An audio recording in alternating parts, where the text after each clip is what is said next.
ಇತಿಹಾಸ ಓದಬೇಕು. ಹೊಯ್ಸಳರು, ಚಾಲುಕ್ಯರು, ರಾಷ್ಟ್ರಕೂಟರು ಇವರ ಕೊಡುಗೆ ಮಾತ್ರ ದೇಶದ್ದಕ್ಕೂ ಅದಿದೆ.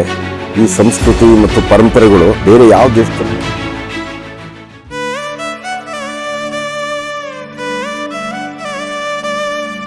ಇರ್ತಕ್ಕಂಥ ವಿದ್ಯಮಾನಗಳು ಬಹಳ ಕಡಿಮೆ ಅಂತ ಹೇಳ್ಬೋದು. ಆದಾಗ್ಯೂ ಕೂಡ ಇಲ್ಲಿ ಭಾಳಷ್ಟು ಗ್ರಾಮೀಣ ಪ್ರದೇಶಗಳಲ್ಲಿ ನಮ್ಮ ಹೊಯ್ಸಳರು, ಚೋಳರು, ಚಾಲುಕ್ಯರು, ರಾಷ್ಟ್ರಕೂಟರು ಅವರವತ್ತು ಆ ರಾಜ್ಯದ ವಿಸ್ತಾರದ ಜೊತೆಗೆ ಹಲವು ಮಹತ್ವದ ದೇವಸ್ಥಾನಗಳನ್ನು, ಅದು ವಿಶೇಷವಾಗಿ ಶಿವ ದೇವಾಲಯಗಳನ್ನು ಭಾಳಷ್ಟು ಕಟ್ಟಿರ್ತಕ್ಕಂಥದ್ದು ನಾವು ಕಾಣ್ಬೋದು. ನಾವೀಗ ಇಲ್ಲಿ ಕೆ.ಪೇಟೆ ತಾಲ್ಲೂಕು, ಇಲ್ಲಿ ಮಾದಾಪುರ ಅಂತ ಇದೆ, ಗ್ರಾಮ ಪಂಚಾಯತಿ ವ್ಯಾಪ್ತಿ ಗೋವಿಂದನಹಳ್ಳಿ ಅಂತ ನಾವೀಗ ನಿಂತಿರೋ ಜಾಗ ಇದು. ಇಲ್ಲಿ ಸುಂದರವಾದ ಎದುರುಗಡೆ ದೊಡ್ಡ ಕೆರೆ ಇದೆ. ಅದು ಪಕ್ಕದಲ್ಲಿ ತೆಂಗು ಕೊಂಗು ಇರ್ತಕ್ಕಂಥ ಅದಕ್ಕೆ ಹೊಂದ್ಕೊಂಡಿರ್ತಕ್ಕಂಥ ತೋಟ ಇದೆ. ಈ 5 ಗರ್ಭಗುಡಿಗಳಲ್ಲಿ ಇಲ್ಲಿ ಪಂಚಲಿಂಗೇಶ್ವರ ದೇವಸ್ಥಾನ ಅಂತ ಇದನ್ನು ಕರೀತಾರೆ ಅನ್ನೋ ಮಾಹಿತಿ. ಈಗ ಆಲ್ರೆಡಿ ಇದು ಸಂರಕ್ಷಿತ ಪ್ರದೇಶ ಅಂತ ಕೇಂದ್ರ ಸರ್ಕಾರದ ಪ್ರಾಚ್ಯ ವಸ್ತು ಸಂಶೋಧನಾ ಇಲಾಖೆಯಿಂದ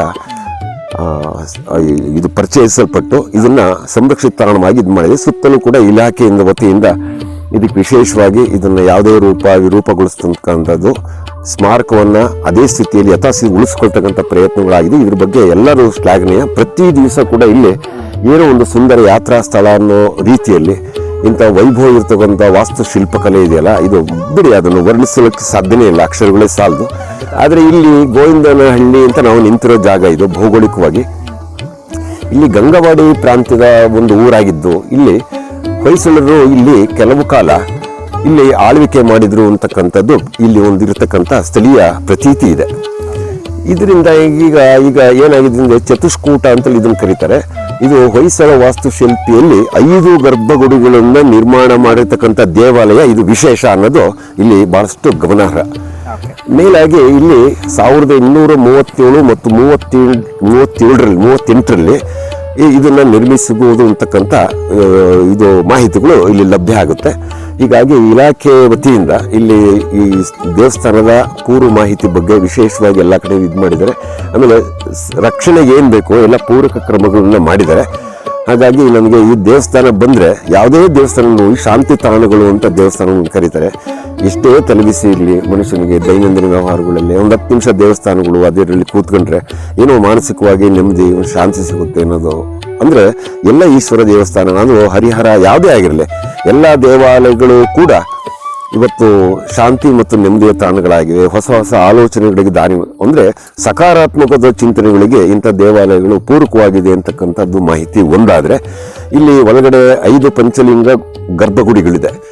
ಇಲ್ಲಿ ಪ್ರತಿಯೊಂದು ಹೊಯ್ಸಳರ ಅಥವಾ ಚಾಲುಕ್ಯರ ಅಥವಾ ರಾಷ್ಟ್ರಕೂಟರ ಯಾವುದೇ ಈ ಮಹಾರಾಜರು ಇರ್ತಕ್ಕಂಥ ಸಂತತಿಯಲ್ಲಿ ಕಟ್ಟಿರ್ತಕ್ಕಂಥ ದೇವಾಲಯಗಳು ಇವತ್ತಿಗೂ ಕೂಡ ಜನಮನ್ನಣೆ ಗಳಿಸಿದಿವೆ, ಜನಗಳನ್ನು ಆಕರ್ಷಣೆ ಕೇಂದ್ರಗಳಾಗಿದ್ದಾವೆ. ಆದರೆ ಇಲ್ಲಿ ಜನಗಳು ಮಾತ್ರ ಸಂರಕ್ಷಿತ ತಾಣ ಅಂತ ಓದ್ಕೊಂಡು ಹೋಗ್ತಾರೆ, ಎಲ್ಲ ಮಾಡ್ತಾರೆ. ಆದರೆ ಅದು ಸ್ವಚ್ಛತೆ ಬಗ್ಗೆ ಕೂಡ ಸಾರ್ವಜನಿಕರು ಗಮನ ಹರಿಸ್ತಾ ಇರೋದು ತುಂಬ ವಿಷಾದಕರ ಸಂಗತಿಯಿಂದ ನನ್ನ ಭಾವನೆ ಆಗಿದೆ.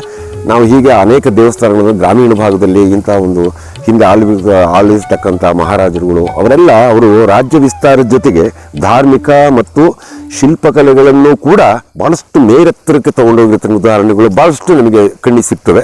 ಇತಿಹಾಸ ಓದಬೇಕು. ಆಮೇಲೆ ಅದರಲ್ಲೂ ನಮ್ಮ ಕರ್ನಾಟಕದಲ್ಲಿ ಮಾತ್ರ ಹೊಯ್ಸಳರು, ಚಾಲುಕ್ಯರು, ರಾಷ್ಟ್ರಕೂಟರು ಇವರ ಕೊಡುಗೆ ಮಾತ್ರ ಇವತ್ತು ನೋಡಿ ನಮಗೆ ಉದಾಹರಣೆ ಕಣ್ಮುಂದೆ ನಿಲ್ಲುತ್ತೆ. ಬೇಲೂರು ಚೆನ್ನಕೇಶವ ಇರ್ಬೋದು, ಹಳೇಬೀಡು ಹೊಯ್ಸಳೇಶ್ವರ ಇರ್ಬೋದು, ಆಮೇಲೆ ಇಲ್ಲಿ ನಮ್ಮ ಅಮೃತಾಪುರದ ಅಮೃತೇಶ್ವರ ಇರೋದು, ನಮ್ಮ ಚಿಕ್ಕಮಗಳೂರು ಜಿಲ್ಲೆಯಲ್ಲಿ ಭಾಳಷ್ಟು ದೇವಸ್ಥಾನಗಳಿದೆ. ಇವನ್ನೆಲ್ಲ ಅವರು ಯಾಕೆ ಓದ್ಬಿಟ್ಟು ಹೋದರು? ಇವತ್ತು 100 ವರ್ಷಗಳಾಗಿದೆ. ಮೊನ್ನೆ ಕಟ್ಟಿರೋ ದೇವಸ್ಥಾನಗಳು ಪಾಳು ಬೀಳ್ತಾ ಇದ್ದಾವೆ ಅಂದರೆ ಇನ್ನೂ ಕೂಡ ಇವನ್ನ ತತ್ಕಾಲದಲ್ಲಿ ಇದಕ್ಕಿನ ಪೂರ್ವಕಾಲದಲ್ಲಿ ಸ್ವಲ್ಪ ಸಂರಕ್ಷಿತ ಮಾಡಿ ಇಟ್ಟಿದ್ರೆ ಇವತ್ತು ಜನಾಕರ್ಷಣೆಯ ಕೇಂದ್ರಗಳಾಗ್ತಾ ಇತ್ತು ಅನ್ನೋದ್ರ ಬಗ್ಗೆ